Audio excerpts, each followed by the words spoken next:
What is your name, your band, and what position are you running for? I'm Sheila Little Harjo, Wind Clan Hajiti Band, and I'm running for the Seminole Nation Assistant Chief. Where do you grow up, and tell us a little bit about your family? Okay. I grew up here at Little, basically in the same area. Hajiti Church is where I was basically raised at. When I tell people I went to church, I grew up at church. Seems like we were there 4 or 5 days a week. My great grandfather Thomas Little, who was also assistant chief in 1906, he founded the church originally across the road. I say across the road over I-40. That was a little community over there. Then it was later moved to where its present day location's at, which is the original allotment of my grandmother, Molly Little Perry. Well, she was a Perryman by maiden name. She married my grandfather Thomas Little, and after he passed, she became a Jaeger. So it was her original allotment that the church is originally founded on. I'm the daughter of Mitchell Little and Wanda Coker Little.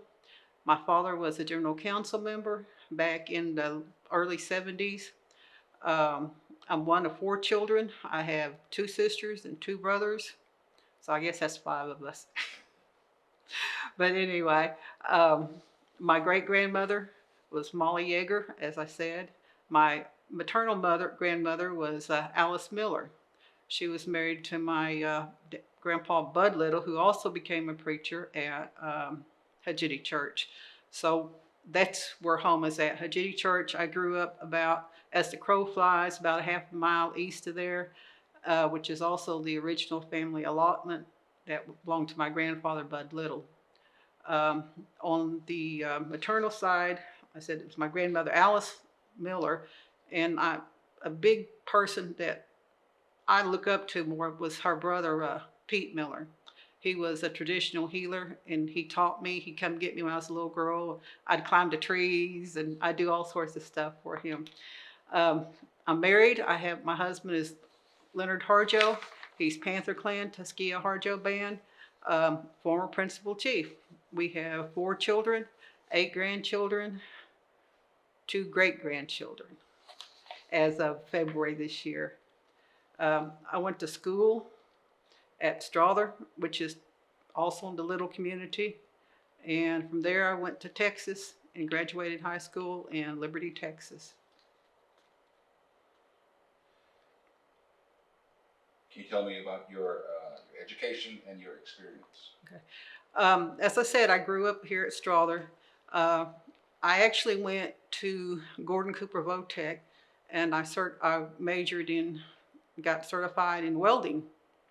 In the early 70s at that time, I had to go before the State Board of Education and fight in order for me to take classes as a welder at Votech, because it was a previously all-male occupation, and I was the first female to attend that school. I got my accounting certificate from United Technical Institute in Oklahoma City. I've got some classes at East Central University and Weatherford Junior College in Weatherford, Texas. My education, far as the tribal side goes, is, it was drummed into us as to who we were. We needed to know who we were. And I say my education because knowing your history and your family is an education. I've heard so many people recently ask me, well, I don't know what band I am. I don't know what clan I am. Do we still have clans? So that is part of our education as well as Seminole Nation members.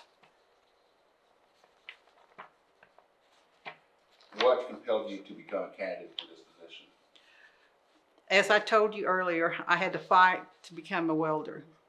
I've always grown up believing in things and having to fight for it. One of the things I see and made my decision in running for assistant chief is that the Seminole Nation is going to be facing some really critical times in the future.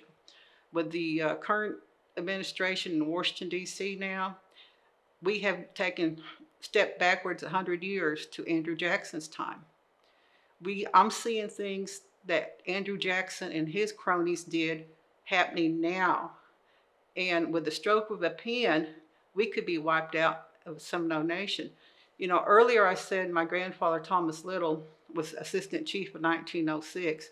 And you may ask, why? How can that be? Because we didn't elect 1969.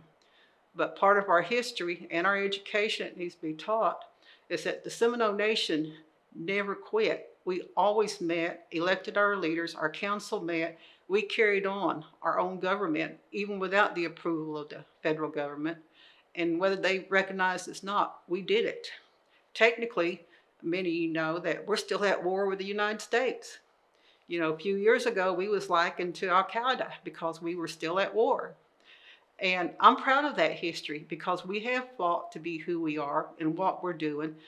And with the budget cuts that's coming, we're totally reliant right now on federal funds. You know, if they cut out our federal funds, where are we at? We have very limited resources that's non-federal. It's going to affect our people. My history, my education, my job history has geared me toward helping and going along that nature. I've worked as an accountant, I've worked as controller, budget analyst, director of self-governance, which we need to lean toward as well. I've worked as my own consultant group where I traveled over the United States. I got to see other tribes. I helped them work out situations when they was facing hard times. They had budget issues. One tribe in particular was getting ready to cut down because they didn't have an audit. And we prepared them for audit, and they're still in existence today and continue. Now, I don't think I want to go back to that tribe.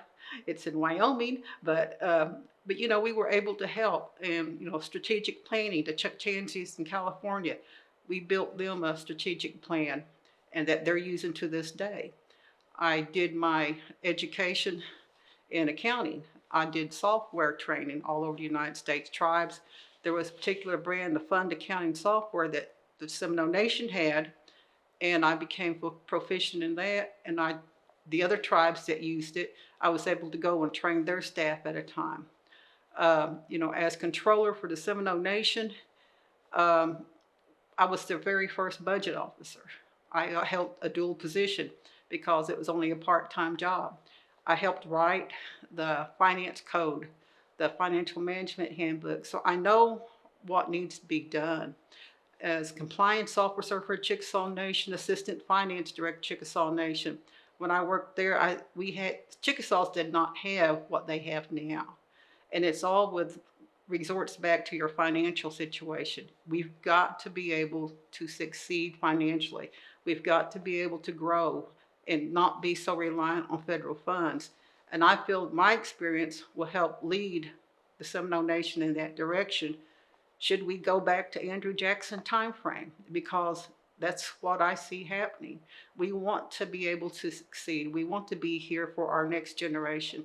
Our ancestors didn't fight for nothing. We're still here. 500 years, you know, we're still here. A few years ago, I helped a group of kids go to National Indigenous Games in Minnesota. When you saw 500 plus kids from the United States and Canada who were natives walk out into a field in opening ceremonies, it choked me up because we are still here. We are a tribe and we are going to continue on. Mado.